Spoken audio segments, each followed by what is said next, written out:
Kabola. Isang historic upset ang yumanig sa mundo ng sports ngayong 2026 matapos may sulat ni Alexandra Alex Ayala ang isa sa pinakamalalaking panalo ng kanyang karera. Sa harap ng mga stunned fans sa ASB Classic sa Auckland, New Zealand, tinambakan ng ating Pinay tennis superstar kasama ang kanyang doubles partner na si Eva Jovic, ang tennis legend at dating world nom. One na si Venus Williams at ang kasangga nitong si Elina Svitolina sa isang laban na agad tinaguriang Battle of Generation. Sa bawat palo at bawat rally, pinatunayan ng 20 anyos na Ayala na hindi siya basta-bastang rookie sa harap ng isang icon na may 7 Grand Slam titles. Sa halip na ma-intimidate, ipinakita ni Alex ang kanyang composure, grit at explosiveness, mga katangiang nagbigay sa kanya ng respeto ng crowd at ng buong tennis community. Ang tagumpay na ito ay hindi lang simpleng panalo sa doubles. Ito ay simbolo ng paglipat ng baton sa bagong henerasyon ng women's tennis, kung saan isang Filipina na ngayon ang nasa sentro ng spotlight. Ang highlight ng laban, ang unbelievable na katatagan ng ating pambato matapos nilang isave ang 7 set points sa unang set pa lang. Mula sa bingit ng pagkatalo sa opening frame, humabol ang duo ni Ayala hanggang sa makuha ang tie-break 7-6 bago tuluyang dominahin ang second set sa score na 6-1. Nag-viral agad sa X dating Twitter ang clip ng huling rally kung saan isang malakas na serve ni Ayala ang hindi na nagawang ibalik ng veteranong si Williams. Kitang-kita ang galing ng Pinoy sa stats. Nagtala ang Ayala-Jovic tandem ng mas mataas na first serve percentage na 69% kumpara sa 58% ni Venus. At matagumpay na na-convert ang 5 out of 12 breakpoint opportunity. Punong-puno ng Pinoy pride ang stadium sa Auckland dahil sa dami ng mga Pilipinong iwinagayway ang ating watawat habang pinapanood ang makasaysayang pagbagsak ng mga higante. Ayon kay Ayala, isang malaking karangalan ang makaharap ang kanyang mga idolo. Pero sa loob ng court, mas nanaig ang kanyang gutom na manalo para sa bansa. Dahil sa tagumpay na ito, pasok na sila sa doubles quarterfinals at nagpadala ng malakas na mensahe na ang 2026 ay taon ng pagangat ng Pilipinas sa world tennis stage. Si Alex Ayala, ang tumatayo nating anchor sa tennis, isang simbolo ng pag-asa at husay na kinikilala na ngayon ng buong mundo. Handa na ba ang lahat sa susunod na kabanata ng ating tennis queen? Mainit na sinalubong ng tennis world ang pagbukas ng ASB Classic 2026 sa Auckland, New Zealand. Matapos itala ng ating pambato na si Alex Ayala ang isang resultang yumanig sa lahat ng odds. Sa doubles opening round, hinarap ng 20 anyos na Pinay at ang kanyang American partner na si Eva Jovic ang powerhouse duo ni Venus Williams at Elina Svitolina. Sa papel, tila isang impossible mission ito para sa dalawang kabataan dahil ang kanilang mga kalaban ay hindi lang basta players. Sila ay mga institusyon ng sport. Si Venus Williams ay isang former world number 1 at 7-time Grand Slam singles champion, habang si Svitolina ay isang veteran star na dating rank number 3 sa buong mundo. Gayunpaman, hindi nagpa-intimidate ang ating Pinoy pride. Ang laban na ito ay tinawag na Battle of Generations dahil sa matinding agwat ng edad at karanasan. Ang combined age ni Ayala at Jovic ay nasa 38 years old lamang. Eksaktong kalahati ng pinagsamang edad ni Williams at Svitolina na nasa 76 years old.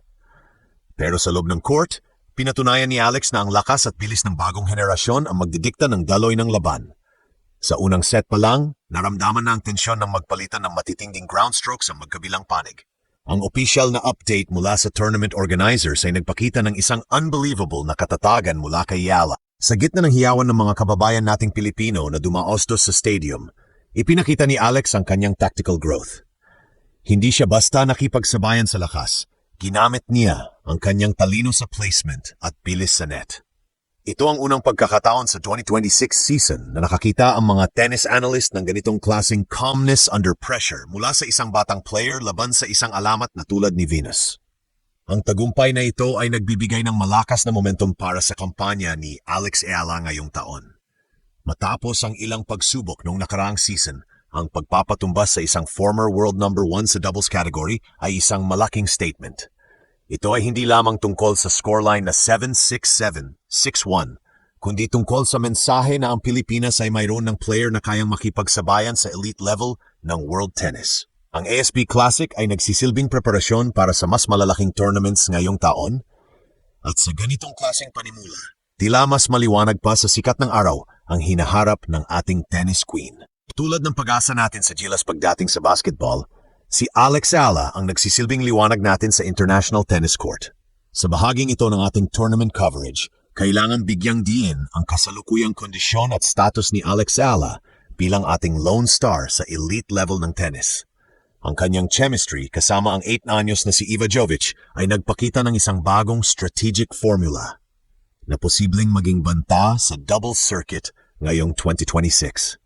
Ayon sa mga scouting reports, ang laro ni Ala ay mas naging multidimensional. Hindi na lang siya nakadepende sa baseline rallies.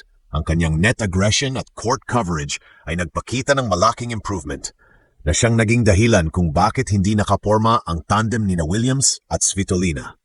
Kung hihimayin natin ang strategic implications ng laban na ito, makikita ang pagbabago sa hierarchy ng laro.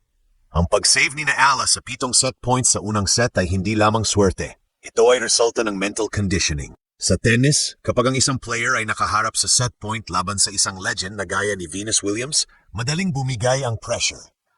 Pero si Alex, sa tulong ng kanyang training sa Rafa Nadal Academy, ay nagpakita ng killer instinct na madalas nating makita sa mga top 10 players.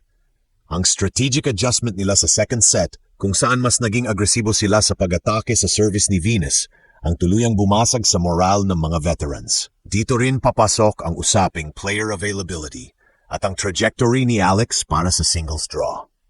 Ang ganitong klaseng doubles win ay nagsisilbing high-intensity practice para sa kanyang singles matches. Ang kakayahan niyang basahin ang serves ng isang dating world number 1 ay magbibigay sa kanya ng sapat na kumpiyansa sa susunod na rounds. Para sa mga fans na nagtatanong tungkol sa kanyang physical status, mukhang nasa peak condition si Alex. Walang bakas ng injury at ang kanyang footwork ay mas mabilis kumpara sa kanyang performance noong huling quarter ng 2025. Mahalaga rin na makita natin ang epekto nito sa world rankings. Ang pagtalo sa mga di-kalibreng players sa isang WTA 250 event gaya ng ASB Classic ay nagbibigay ng karagdagang points na makatulong sa kanyang hangarin na makapasok sa top 100 ng WTA rankings. Tulad ng pag-anchor ni Kai Sotto sa ilalim ng ring para sa Gilas, si Alex Ala ang nagsisilbing anchor ng bansa sa international tennis world. Ang bawat hataw niya ay hindi lang para sa sarili niyang karera, kundi para sa pangarap ng bansa na magkaroon ng kinatawan sa mga Grand Slam finals. Ang strategic victory na ito ay nagpapatunay na ang sistemang binuo sa paligid ni Ala ay gumagana. Mula sa coaching staff hanggang sa kanyang nutrition at mental preparation, mukhang all systems go na ang ating pambato para sa 2026 season. Sa pagpasok nila sa quarterfinals, ang lahat ng mata ay nasa Auckland na ngayon, naghihintay kung sino ang susunod na biktima ng ating tennis sensation. Ang tanong na lang ngayon ng marami, ito na nga ba ang taon kung saan tuluyang sasakupin ni Alex Ala ang world stage?